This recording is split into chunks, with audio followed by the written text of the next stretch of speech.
The Cincinnati Bengals took care of business against the Arizona Cardinals in Week 17. What does the tale of the tape tell us about potential defensive improvements that could be pertinent to 2026 and the Bengals' future? Let's break it down.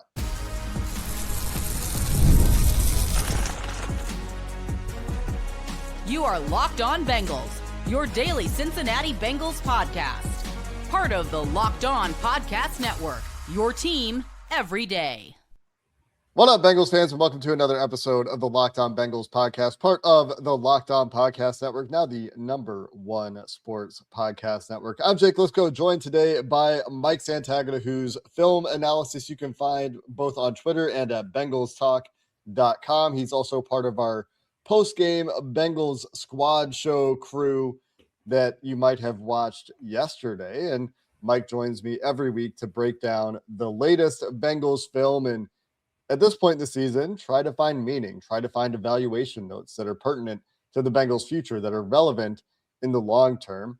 If you're new to the Locked On Bengals podcast, welcome. Welcome back to all the everydayers out there who don't miss an episode, everyone who makes Locked On Bengals their first listen. We've been covering the Cincinnati Bengals since 2016 on this podcast and haven't missed a beat the entire way. It's your best stop for all your Bengals information for any podcast out there, and welcome back if you make us part of your routine. And Mike, as we dive into the film as is routine, typically we start with the offense with this team because that's where Joe Burrow plays. He's the best player on the team. And where Shemar Chase plays, he's the other best player on the team. And the thing that makes this team go, the last couple of weeks, the defense has shown some life. Now, it was against a very bad Arizona Cardinals team that looked like it could have cost Jonathan Gannon his job against the Bengals in Week 17 and against Quinn Ewers and the Dolphins last week. But this goes all the way back to the bye at this point, where there have been glimpses of improvement here and there. There have been points after the Patriots game, even the beginning of the Bills game,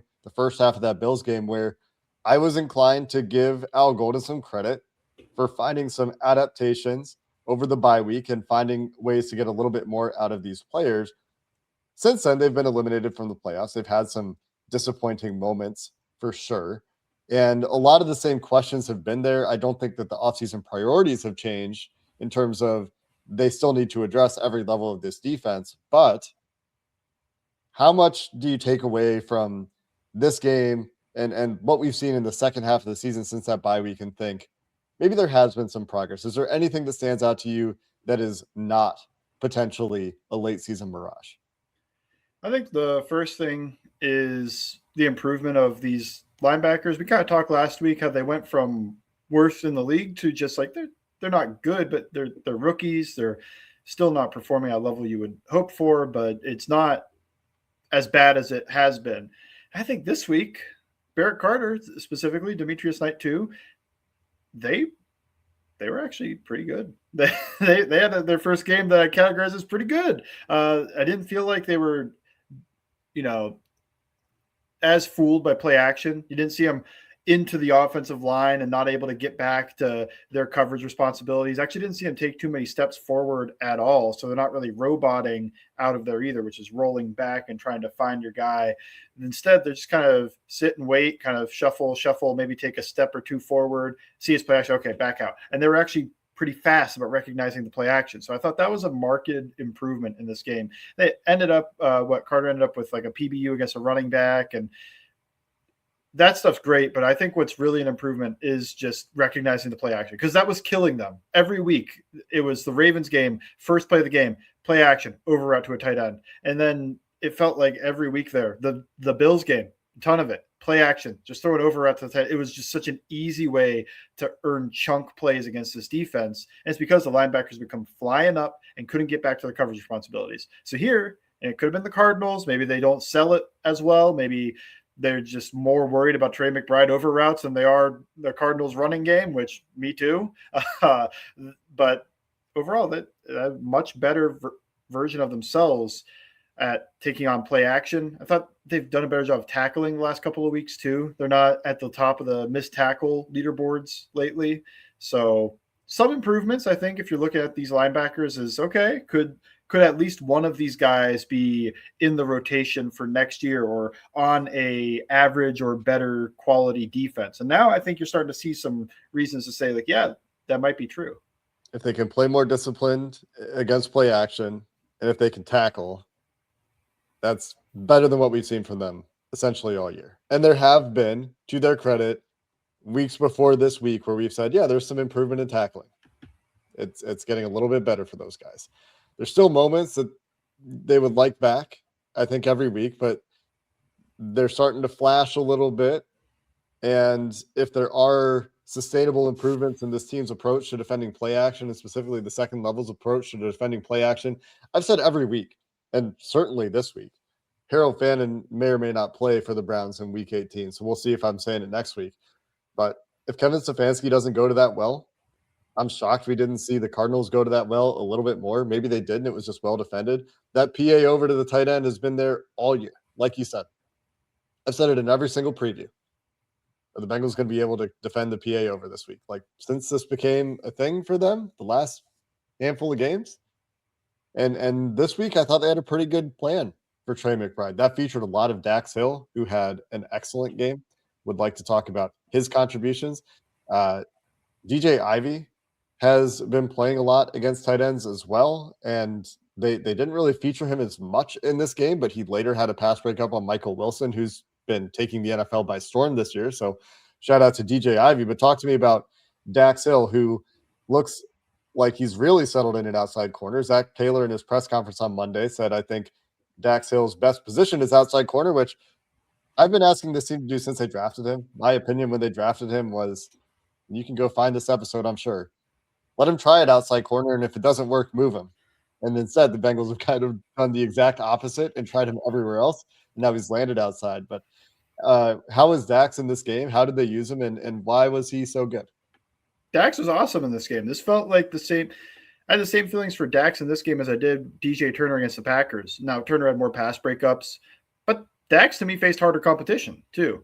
Turner spent this game, a lot of it facing Michael Wilson whenever they would play some type of man or match coverage. And on the other end, Dax matched up with Marvin Harrison Jr. and at times Trey McBride. I thought he did an excellent job against those guys. He didn't get bullied by McBride. You didn't see McBride, just dunk on him, which actually did happen to Dax last week against Darren Waller. So he's not getting bullied by the big guy. And on the other side, top 10 NFL draft pick might be playing a little hurt, not getting any separation whatsoever from Dax Hill, though. There's no movement that Marvin Harrison Jr. made that wasn't immediately followed by Dax Hill just in his hip. He's just in his hip the entire route every time he went up against Marvin Harrison Jr. That's how Marvin Harrison Jr. ends up with one target, and that target was a broken up pass by Dax Hill. So I was really impressed. Took on one of the best tight ends in the league, took on a high draft pick, and came out of this game pretty unscathed. In fact, I would say he probably could be fact checked. It felt like he got his hands on the ball more than the guy he was guarding. He was knocking those passes down. I only remember the one catch that he gave up, which looked really weird. I've never seen Dax look that stiff. Joe Goodberry theorized that he thought he had inside help when we talked about it after the game, but it was that little dig route for Xavier Weaver where it went for 23 yards. That was the longest catch he gave up. I don't remember any others, and he was involved in breaking up a pass intended for Trey McBride. He was targeted twice when covering Trey McBride, gave up 0 catches on those 2 targets, obviously. Yeah, that catch also came when they were down like 30. The Cardinals were down like 30 points. Yeah. DJ Turner, also pretty good in this game. Mm-hmm. Was targeted 4 times covering Michael Wilson and gave up 0 catches. You take that. DJ Turner, Dax Hill, I think the foundation of this defense going forward. But there's some splash plays in this game from the defensive line as well that is still looking for that dominant pass rusher, still looking for answers. Let's talk about Myles Murphy as he continues his ascension. Shemar Stewart's first career sack as we continue discussing this Bengals defense coming up next. Let's be real. Nobody starts a business for the joy of calculating tax withholdings or managing payroll spreadsheets, and that's where Gusto comes in. They take the stress out of managing your payroll, benefits, and HR so you can focus on running your business and supporting your team. It's the all-in-one remote-friendly payroll and HR platform that makes managing your team simple, transparent, and fast. Whether you're hiring, onboarding, or paying employees, Gusto helps you do it all from one place without the hassle or hidden fees. You get unlimited payroll runs for one monthly price, which means there's no surprise charges at the end of the month, and they have automated tools like letters, onboarding materials, and direct deposits to save you hours every week. If you're interested, you can try Gusto today at gusto.com/LockedOnNFL. You'll get 3 months free when you run your first payroll. That's 3 months of free payroll at gusto.com/LockedOnNFL. One more time, that URL is gusto.com/LockedOnNFL. Mike, the Bengals have gotten a little bit more out of their pass rush lately. I looked at this recently, and since their bye, they're in the top half of the league in sack rate per game. I think they have 4 sacks of Jacoby Brissett in that Week 17 game against the Cardinals, and it was pretty spread out. Shemar Stewart had 1, Cedric Johnson had 1, Myles Murphy had 1, TJ Slayton had 1. I think Cedric Johnson narrowly missed 1 or 2 more. Isaiah Foskey came in late, narrowly missed 1 or 2 himself when the backups were in there. They've gotten a pretty reasonable pressure rate in recent weeks, and they're doing it without guys having dominant one-on-one wins, which I find really interesting. But you get Shemar Stewart, first career sack. You get Myles Murphy, career high in sacks, 5.5 now this year for the team lead, I believe, which was Trey Hendrickson's until now, which tells you something about the state of this pass rush. But what are they doing better lately that is leading to an increased pressure rate that's leading to guys like Shemar and Myles Murphy with these sacks this weekend for Myles in recent games as well? Not to spin this praise back to the defensive backs that we just talked about, but they are getting better coverage on the back end. All of these sacks, like you said, they weren't dominant one-on-one wins. Myles came, he got chipped, and then he faces the right tackle, gets the right tackle's hands off him, go makes the play, but it's 3+ seconds after the play started. And then the same with Stewart. He loses initially, but then he's able to win and keep working and lift up that inside hand, win to the inside, and get the sack that way. None of those happen if there's a coverage bust or just somebody wide open in the secondary. Those are not plays that, oh, we missed a guy open because the pressure got there so fast. They are plays that you're going to keep working to the quarterback, and if the secondary keeps holding up well back there, then come away with the sack. And I think the Murphy one in particular was man coverage rep, and I think they're trusting themselves a little bit more. They're playing a little bit better in man coverage here, where everything is just clamped. There's nowhere for Brissett to go the ball. You can see him working, Marcy Jr., clamped by Dax Hill, works to the middle of the field over and over and just trying to find a guy. Barrett Carter's got the running back, and then all the way to the back end, DJ Turner is on Michael Wilson. And by the time you get there, it's time to go. You got to get out of the pocket. And, you know, Jacoby Brissett or Myles Murphy, who's faster at this stage in their careers, it's Myles Murphy. So he's able to chase him down pretty easily. But I think some of that praise should go to the defensive backs because they're playing really tight man coverage. They're doing a good job in their zones too, of knowing when to fall off, when to pass something, when to plaster and connect to the guy that they're on when a play breaks down. I think all of that is helping them get sacks in these situations where earlier this year, one example we talked about were the stunts. Like the stunts are working, but it's taking too long. Like the ball's out. Well, now I wonder if those stunts that are working, if the coverage is this good, we wouldn't be saying that. We'd be saying, whoa, look at this. The stunts are working. We're getting some sacks. We're getting some quarterback hits, throwaways, pressures. And that's, I think, what it is just like when you marry the coverage and how long you're able to hold up in the secondary to how fast you're able to get to the pass rusher, then you're coming away with sacks rather than missed opportunities. How'd Shemar Stewart play from a pass rush perspective in this game? He grades out pretty reasonably if you're just looking at the PFF stuff. Obviously, you've watched the game. He is involved on a play where he gets held and Cedric Johnson gets held. He ends up batting the pass. I thought his bull rush showed up a couple times in this game. And the quality of competition caveat applies here. The Arizona Cardinals don't have a good offensive line. They're playing backup tackles. Their guards are not very good either. A lot of interior snaps for Shemar in this game, a lot of 3-tech snaps for him. And I thought the bull rush compressed the pocket a number of times and affected Jacoby Brissett. What did you see from Shemar as a pass rusher in this game? Exactly that, pretty much. He was a bully. He was able to get a bull rush and able to compress the pocket. I think that's what all they really want him to do right now is just kind of push that guy back into the quarterback, try to contain still. I think that's important to not completely lose yourself, but mush rush, contain rush, where you're slowly driving that guy into the quarterback, and it may not result in sacks, but you kind of result in that caged in feel for the quarterback where he's got nowhere to go. Typically talk about that with like mobile quarterbacks, but it feels like with just the Bengals body types, they're going for that in general. Myles Murphy, Shemar Stewart, the defensive tackles, all these guys are bull rush guys. They're all guys that first and foremost are going to win with their power. So what I saw was Stewart generally do an okay job bull rushing. I think the quality of competition caveat, yeah, there's a couple of, you'd probably hope there were a couple more dominant wins, like the holding call that he was able to draw, and the sack. But overall, it was an all right performance for him. And I think what was a year that has been, I wouldn't have expected him to have an overall pretty good bull rush type of game earlier this season, where it was nothing's pretty good. Last guy I want to talk about on this defense, and then we'll shift gears, talk about the offense. It did as expected. The reason that we're not leading with the offense, even though it was great, and Joe Burrow was awesome in this game, especially when he's protected. We talked about his splits actually on the post-game show when he was kept clean, just remarkable numbers. TJ Slayton, I think, had his best game of the season, only played 24 snaps. The Cardinals didn't run the ball very much, but he got in there on a couple of pressures, including a sack, had some run stops as well. Anything stand out to you for TJ Slayton this week? Because he seemed to shine a little bit more than normal. I think he did. And it was strange.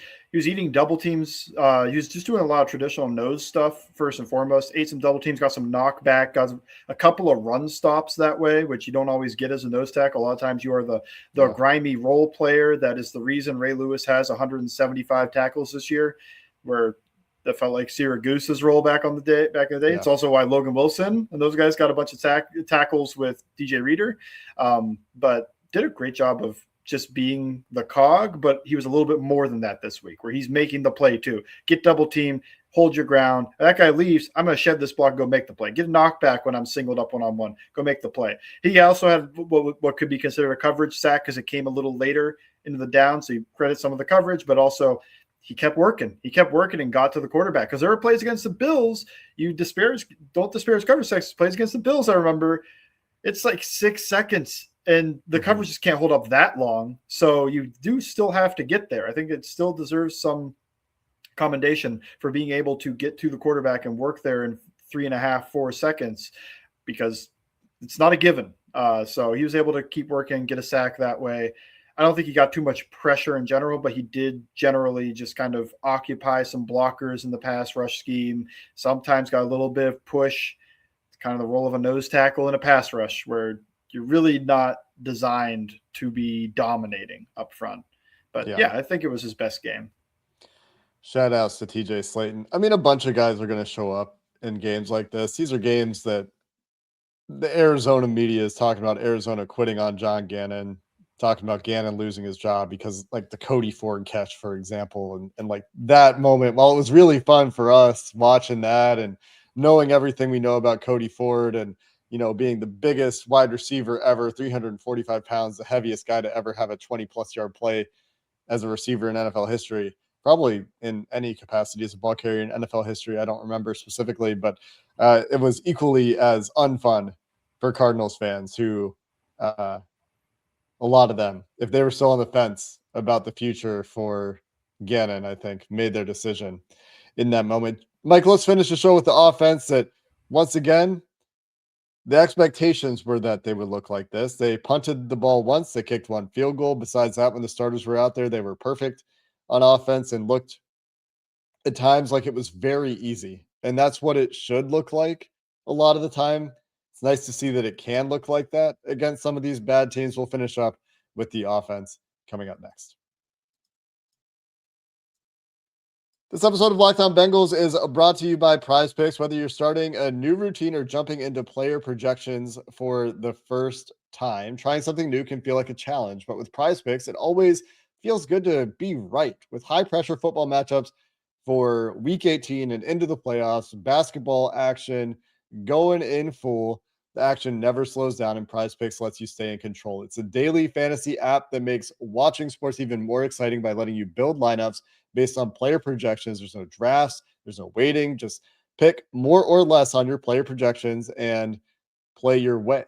Getting started on Prize Picks is quick and simple. It's really easy to use the app. It's really easy to navigate. There's options like flex play where you can still get paid even if one pick misses, and there's an early payouts feature. So if a player starts out hot, you can cash out before the game even ends. You can download the Prize Picks app today. Use code LOCKEDON NFL. You'll get $50 in lineups after you play your first $5 lineup. That's code LOCKEDON NFL. You'll get $50 in free lineups after your first $5 lineup. Prize Picks. It's good to be right. Mike, let's talk about this offense. Joe Burrow was excellent, especially when he was kept clean. The offensive line, I thought, was a standout for good reasons in this game. We continue to see the ascension of Dylan Fairchild and Amarius Mims, and those guys look like they are absolutely part of your future. The calls for the in-season extension for Dalton Reisner were out there in a big way on social media after Sunday's game. And you had contributions up and down the stat sheet from Jamar Chase, from T. Higgins, from Chase Brown. Just an overall dominant game from the offense. What worked well for them in this game? Why did it look so easy this week?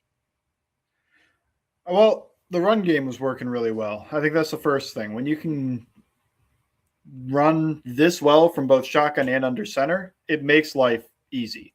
And it may look easy. I think some of the blocks they made were kind of difficult. I think of the power plays that they were running, being able to pool at the goal line when Fairchild blocks for that touchdown, that's difficult. Some of the wide zone that they were running, like I said yesterday, or not yesterday, but last week, kind of interested in this under center wide zone game that they've brought back, because they kind of abandoned that in the 2022 season, and they've sporadically flirted with it, but this is the first time it looks good. And I think some of the reason for that is they're a little bit more athletic up front, but they're not that athletic up front. So I think the other half of the reason, you'd have to give credit to Scott Peters in the way he's teaching it, where they're not flying out of there and trying to knock guys around and run on a line. They're kind of more in control in this, tighten up all of the angles and run it that way. They still were doing inside zone and duo, because that they've done that their entire existence, but with Joe Burrow. But I think some of this varied stuff is interesting. The power stuff, they ran it beautifully, like perfectly executed power. I don't think you see a prettier run play. Maybe a perfectly executed trap, just because it's fun to see tackle. I was going to say crunch. Like nothing hits quite like a perfect crunch with nobody. Like it's maybe one play a game at most where, like, have the Bengals run crunch this year? I don't remember it. Not this year. I don't believe they've run it this year. They've run it in the past though, so it's in there. But yeah, I think crunch is up there, but they're hitting this power, and every block's made. And not only is every block made, but Chase Brown's making a couple of guys miss too. I thought this was a really good Chase Brown game. Again, after last week was another really good Chase Brown game. So it's kind of tough. You get these games after you're eliminated from playoff contention, but at the same time, you're hoping you can build this run game into something for next season. If you can bring back all the same pieces and go, can this run game still be good to start next season? Because I think that would give them a really big lift for these early season issues.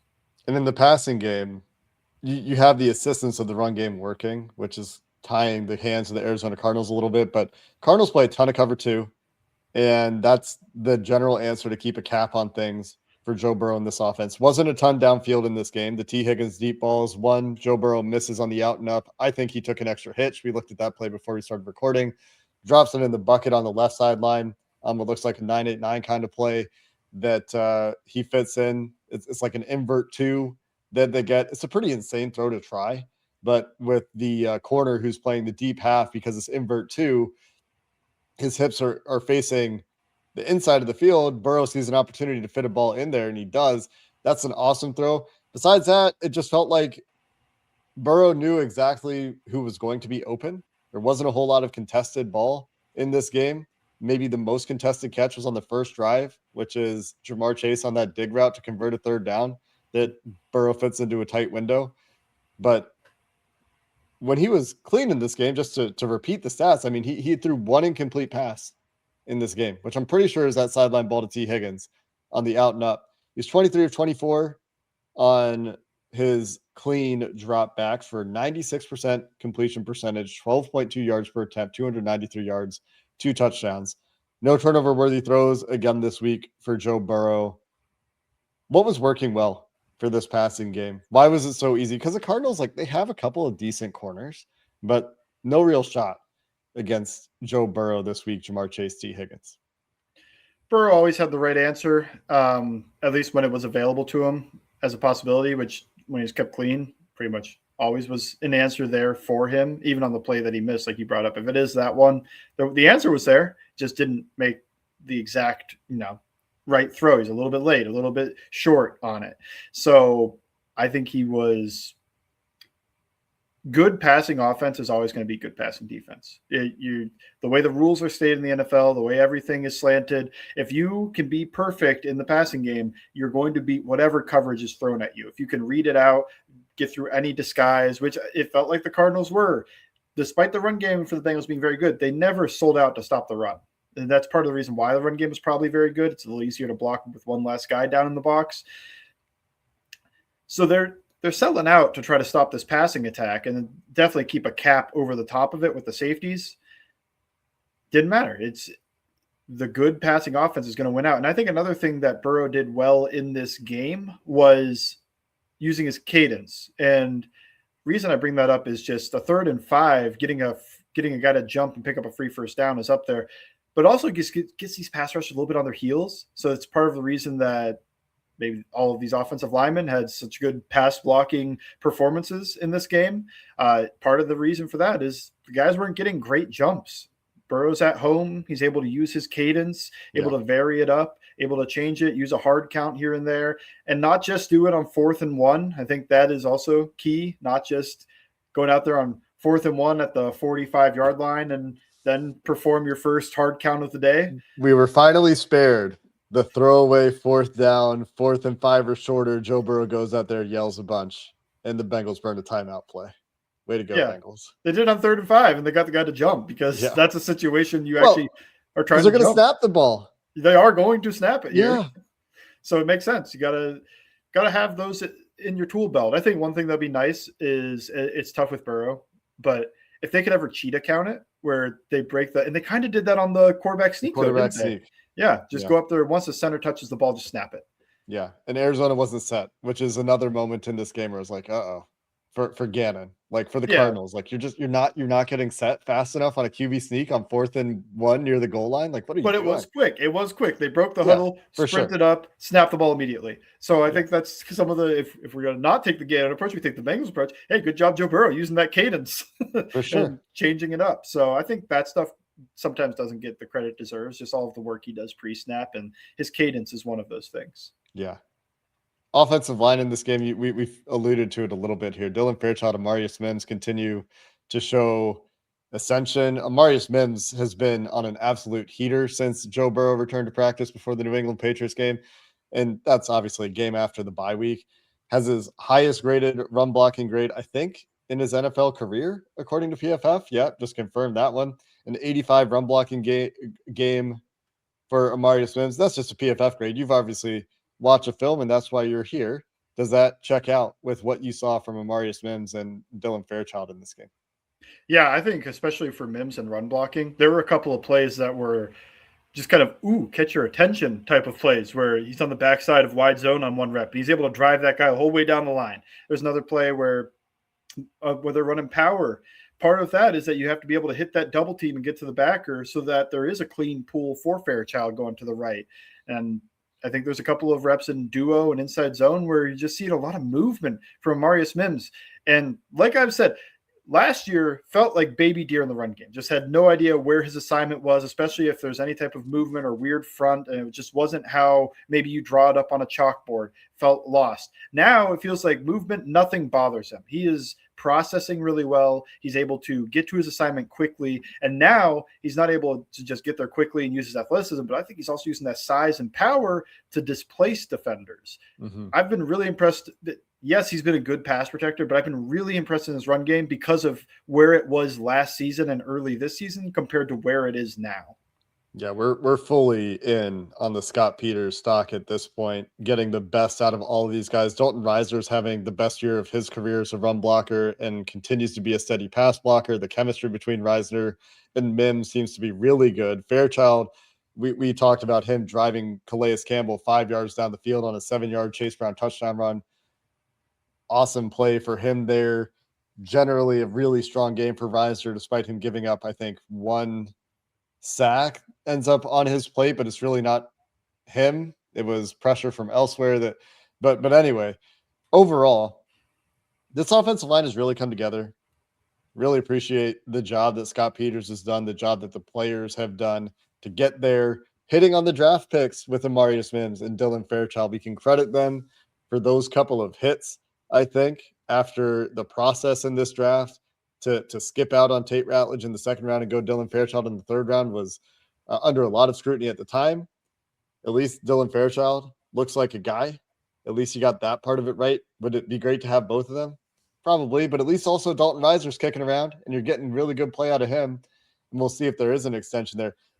For all of Dalton Reiser's reputation, the guy looks like he's having a great time playing in Cincinnati. He's always the first one downfield to help somebody up. He's out there celebrating. He looks like he's having a good time out there. And why wouldn't you? The Bengals had a remarkable run this season of general health outside of Joe Burrow, to be honest. And so that makes it a little disappointing that the season is going to go the way that it's going to go, or the way that it has gone. But in terms of the future here on offense, I continue to have not a whole lot of notes. Like, yeah, you'd like to improve your depth. That's got to be an offseason goal. But even as we talk about the defense playing a little bit better here down the stretch, your offseason improvements and your offseason budget largely needs to go to that defense, because when they've had Joe Burrow, T. Higgins, Jamar Chase on the field together, this offense couldn't be a whole lot better than it's been. And that's what's ahead of the Bengals. As we have one more game to talk about, Mike, we'll talk about the Cleveland Browns, a much stiffer defensive test than the Bengals have really had in quite a while at this point. They've been playing some soft defenses, and that certainly, I think, is part of the offensive success. And so we'll have one more game to get you ready for here this week on Locked On Bengals. Again, make sure you're following Mike on Twitter for a lot of great clips that he posts there at Bengals_Sands on Twitter. You can find his writing at BengalsTalkSI.com. You'll also find him on the Bengal Squad postgame show on this channel on YouTube right after the game. Until next time, that's going to do it for this episode of the Locked On Bengals podcast. Thanks for listening. Hoo day, and have a good one.